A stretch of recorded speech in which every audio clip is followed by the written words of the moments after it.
Hard determinism. The idea that all events are caused, therefore no acts are free. Nothing is free. There's no free will. Right?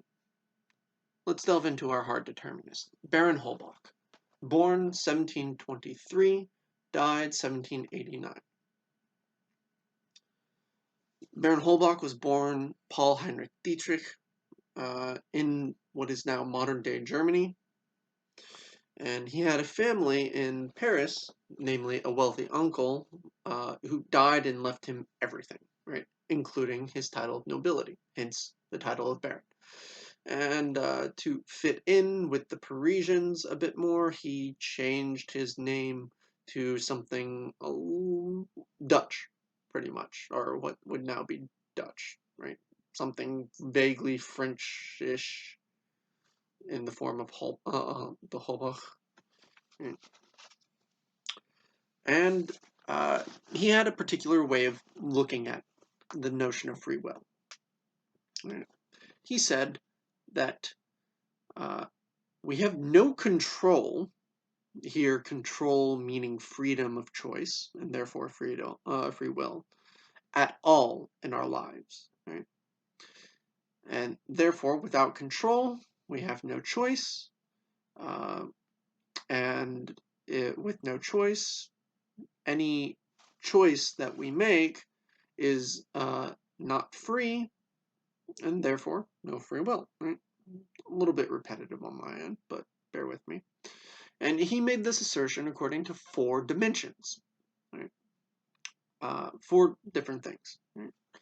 Number 1, we're born. We don't get a fucking choice in that.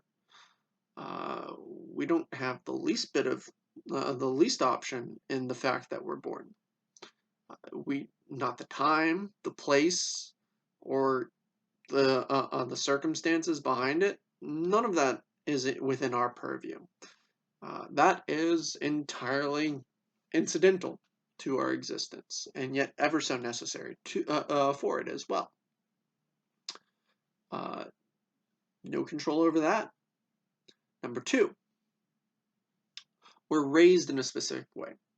We have no say in how our parents or raise us. None whatsoever. Even if we're given a say in our punishments and how we're reared and everything by our parents, that's still not our choice. That is a choice by our parents on the level of control that, the level of control and choice that we are given in how we're raised. Right? It's a choice given to us, an opportunity for choice given to us from that is outside of our ability to control, and therefore it's also not our choice. Right? Number 3, we're raised in a specific time in society. This is also completely circumstantial, right? It's a complete, fluke where we wind up, right? Fluke's probably the wrong word, but it's incidental. There's no control over those things. And that means there's also no control over the ideas that we're really exposed to, what information we have available to us, that sort of thing. It's completely beyond us. Number 4, our physical appearance, as Holbach put it, is outside of our control. Now, he lived in an age before plastic surgery, so we can restate his particular way of putting it as our DNA is randomly selected, right, from among possible recombinations, and we have no control over that, right? None whatsoever. How we look, phenotypical and genotypical expression, that's beyond us. Right? We don't get to pick and choose our DNA. So, by the time we're in any substantial sense able to control who we might be, right, to make choices of our own, have a defined personality or whatever, that's been shaped by factors that have nothing to do with our own free choice. and therefore we become predisposed to acting and thinking and doing in certain ways that that we've had no substantial or meaningful say over. Well, well, you might object.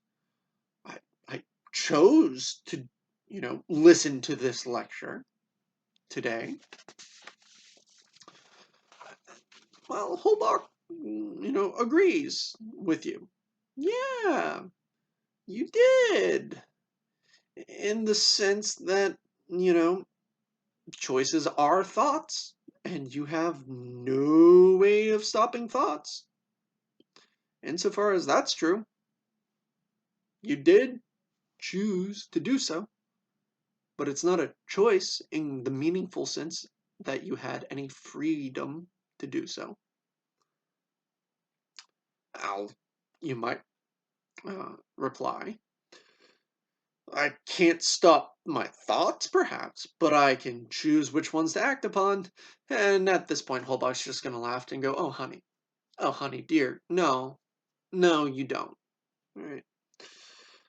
You can't choose which thoughts to act upon because that choice is determined by your personality, right? And other factors. Even if you're talking about choosing to change who you are in certain aspects about yourself, you've already been predisposed and how you were raised, right? In the society that you were raised, to start acting in certain ways, to value certain things or disvalue certain things that you find in yourself. Those changes you were already predisposed to make, right? Your personality pre-programmed you, basically. And you had no say in that personality. Well, okay, and here your reply results towards resorts to the last gasp of the free will defendant.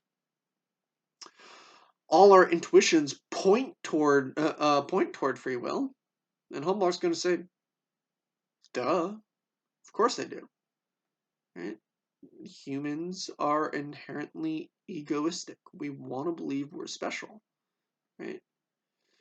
And part of being egoistic, honestly, the very fundamental aspect of being egoistic is having thoughts, right?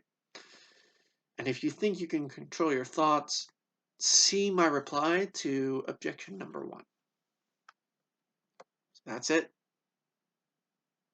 You got no control.